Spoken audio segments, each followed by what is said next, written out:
Congolaises, Congolais, mes très chers compatriotes. En ce jour solennel du 30 juin, nous célébrons nos 65 ans d'indépendance. 65 ans d'un cheminement audacieux amorcé le 30 juin 1960, lorsque notre peuple, uni par une aspiration irrépressible, a revendiqué son droit inaliénable à la liberté et à l'autodétermination. Cette date n'est pas qu'un jalon historique. Elle est un appel vibrant à honorer la mémoire de nos héros, à raviver notre idéal commun et à réaffirmer notre engagement pour une République forte, unie et prospère. En ce jour de souvenir et d'espérance, j'honore la mémoire de nos pères fondateurs, Joseph Kasavubu, Patrice Emery Lumumba, et de tous ceux qui, souvent dans l'anonymat, ont offert leur vie en sacrifice pour rendre possible l'idéal d'un Congo libre et maître de son destin. Leur courage est le socle de notre souveraineté, leur vision, le flambeau de notre avenir. Mes très chers compatriotes, aujourd'hui, notre célébration revêt une portée exceptionnelle. Il y a quelques jours, à Washington, sous l'égide des États-Unis d'Amérique, la République démocratique du Congo et le Rwanda ont signé un accord de paix historique, un tournant décisif pour mettre fin à un conflit qui, depuis près de 3 décennies, a semé la désolation dans l'est de notre pays, causant des millions de morts et de déplacés, en particulier dans l'est de notre territoire. Cet accord, signé par les ministres des Affaires étrangères de nos 2 pays lors d'une cérémonie solennelle présidée par le secrétaire d'État américain, M. Marco Rubio, reprend les acquis de la résolution 2773 du Conseil de sécurité des Nations Unies et ouvre la voie à une nouvelle ère de stabilité, de coopération et de prospérité pour notre nation, pour la région des Grands Lacs et pour l'Afrique tout entière. Je voudrais exprimer, au nom du peuple congolais, notre profonde gratitude aux États-Unis d'Amérique pour leur engagement déterminant en faveur de la paix. Nos remerciements les plus sincères vont au président Donald Trump pour son implication personnelle dans ce processus de pacification porteur d'espérance. Son leadership a permis de réunir les partis autour d'une vision commune. J'adresse également mes vifs remerciements à l'État du Qatar pour ses bons offices, et particulièrement au Cheikh Tamim Ben Hamad Al Thani, dont la médiation discrète et efficace a contribué à rapprocher les positions et d'ouvrir un dialogue sincère entre notre pays et le Rwanda. Je tiens également à exprimer ma profonde gratitude à 2 dignes fils de l'Afrique, dont l'engagement déterminant a largement contribué à porter la tragédie sécuritaire que traverse la République démocratique du Congo à l'attention de la communauté internationale. Grâce à leur implication active dans le processus de Luanda et de Nairobi, son Excellence João Manuel Gonçalves Lourenço, président de la République d'Angola, et son Excellence Uhuru Kenyatta, ancien président de la République du Kenya, ont su mobiliser les consciences et renforcer la visibilité de la cause congolaise sur la scène régionale et internationale. Cet accord n'est pas seulement un document. Il est une promesse de paix pour les populations de Goma, Bukavu, Rutshuru, Masisi, Nyiragongo, Lubero, Ituri et de toutes les localités martyrisées par la guerre. Ce processus diplomatique s'articule également avec les discussions en cours à Doha, au Qatar. Notre ambition reste sans équivoque rétablir pleinement l'autorité de l'État sur l'ensemble du territoire national et œuvrer à l'instauration d'une paix réelle, durable et partagée dans toute la sous-région. Les attentes de nos populations sont immenses, notamment celles de l'Est du pays qui ont trop longtemps souffert. Nous abordons donc cette ultime phase du processus avec détermination, dans le respect de notre souveraineté et des aspirations légitimes de notre peuple. Les prochaines étapes devront aboutir à la démobilisation, la réinsertion conditionnelle et au cas par cas des ex-combattants à travers le PDDRCS et enfin à la reconstruction des régions jadis affectées par les conflits armés. Ces avancées diplomatiques s'inscrivent dans une dynamique plus large de reconquête et de l'affirmation de notre souveraineté, de redéploiement de notre influence et de reconstruction de la confiance internationale envers la République démocratique du Congo. Elles font écho à notre récente élection comme membre non permanent du Conseil de sécurité des Nations Unies pour la période 2026-2027, une première depuis 34 ans. Ce mandat n'est pas un honneur protocolaire.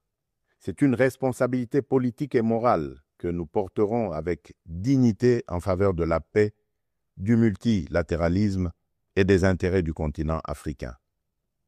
Mes très chers compatriotes, l'accord signé à Washington ouvre des perspectives inédites. Il augure une ère de paix durable, de coopération régionale et de prospérité partagée. Il nous engage à reconstruire nos communautés, à revitaliser nos économies et à restaurer la dignité de chaque Congolais. Mais cette paix, aussi précieuse soit-elle, reste fragile. Elle exige de nous tous, gouvernements, citoyens, partenaires internationaux, un engagement indéfectible pour sa consolidation. Nous continuerons à exiger que justice soit rendue aux victimes et que les responsables des atrocités répondent de leurs actes. Je salue le courage exemplaire de nos forces armées, des forces de police et de sécurité et de tous les résistants patriotes Wazalendo qui, au péril de leur vie, défendent notre patrie. Leur bravoure est le rempart de notre souveraineté. À vous, mes sœurs et mes frères de l'Est, je veux dire que votre résilience est une source d'inspiration pour la nation entière. Vos souffrances n'ont pas été vaines. Elles ont forgé notre détermination à réfuter toute solution précaire à cette crise et à nous engager à bâtir un avenir meilleur.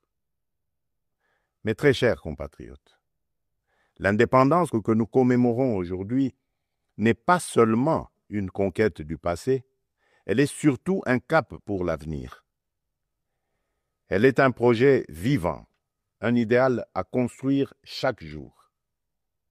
Cet idéal exige de nous que nous surmontions non seulement les menaces armées, mais aussi l'insécurité sociale, l'injustice, le tribalisme et la division. Le peuple congolais aspire à un pays de paix, de justice et de dignité. Un pays où l'on veut et on peut vivre sereinement, travailler avec honneur et offrir à chaque enfant congolais la liberté de rêver grand, sans peur ni entrave.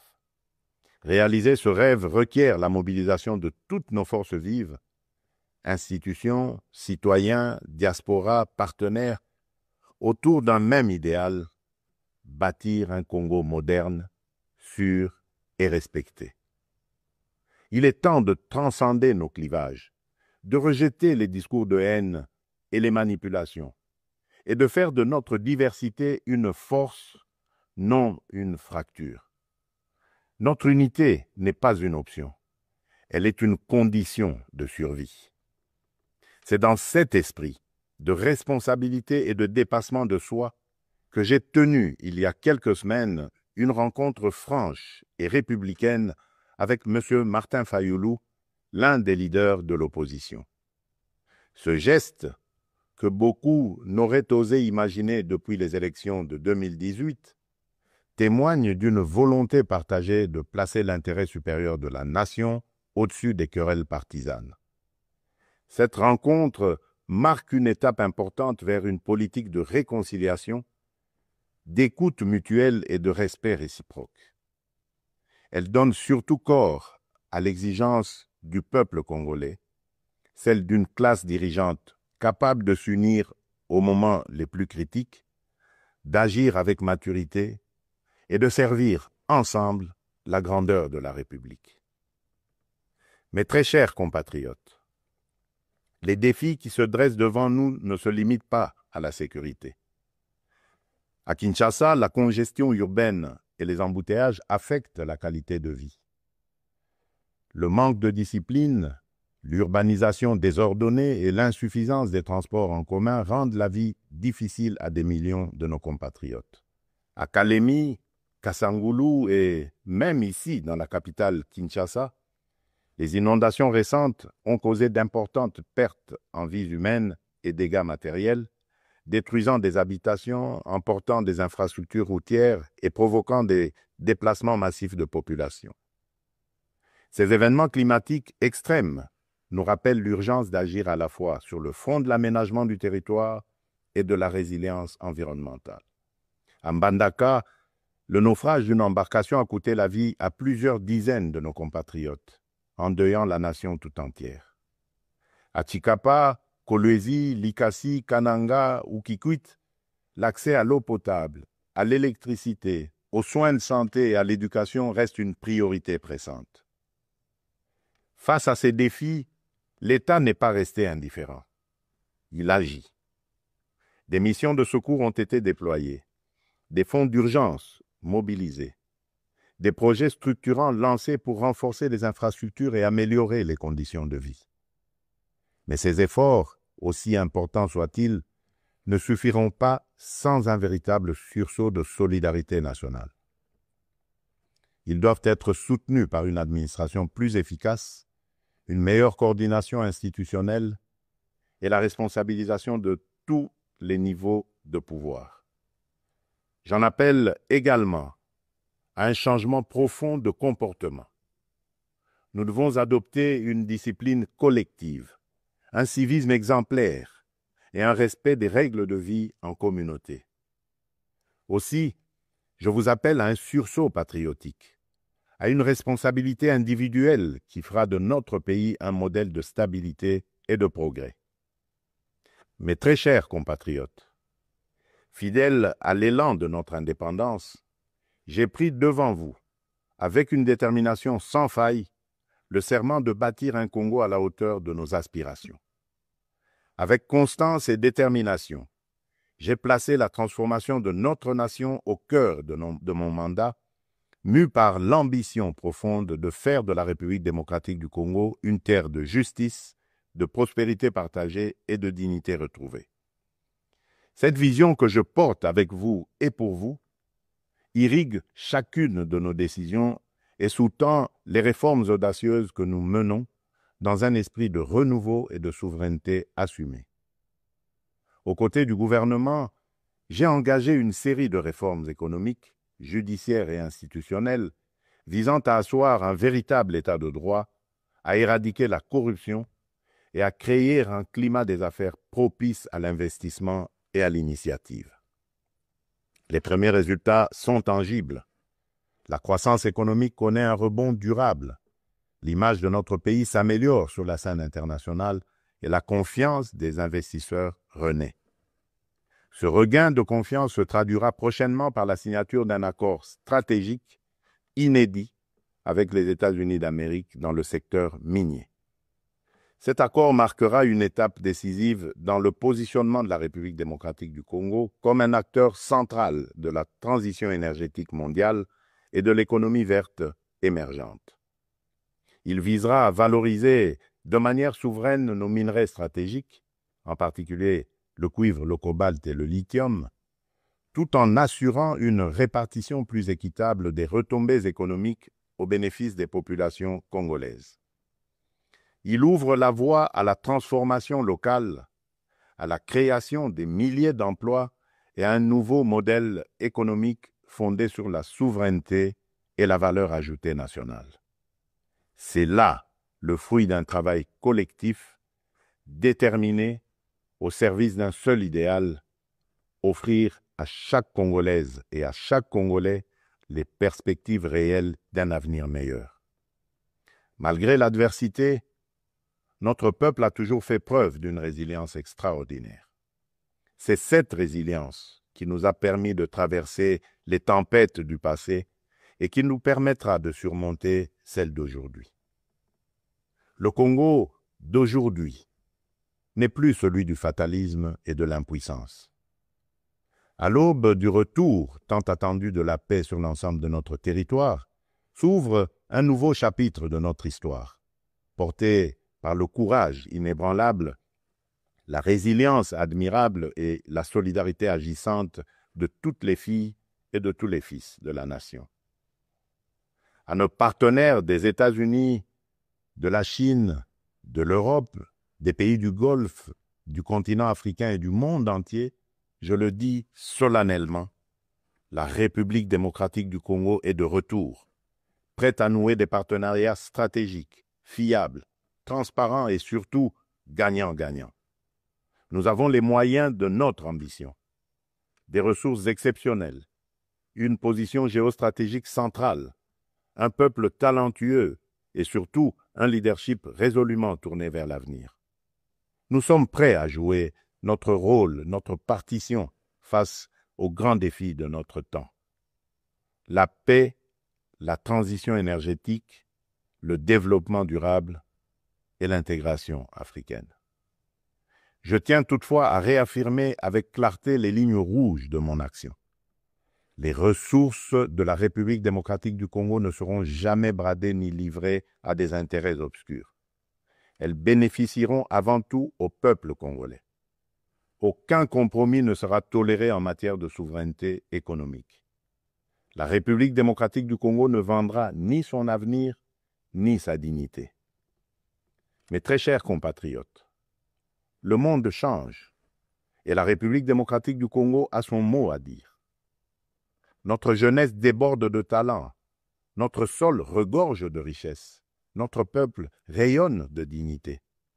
Ensemble, poursuivons notre projet commun, celui de bâtir un État fort, une économie diversifiée, une société juste et équitable.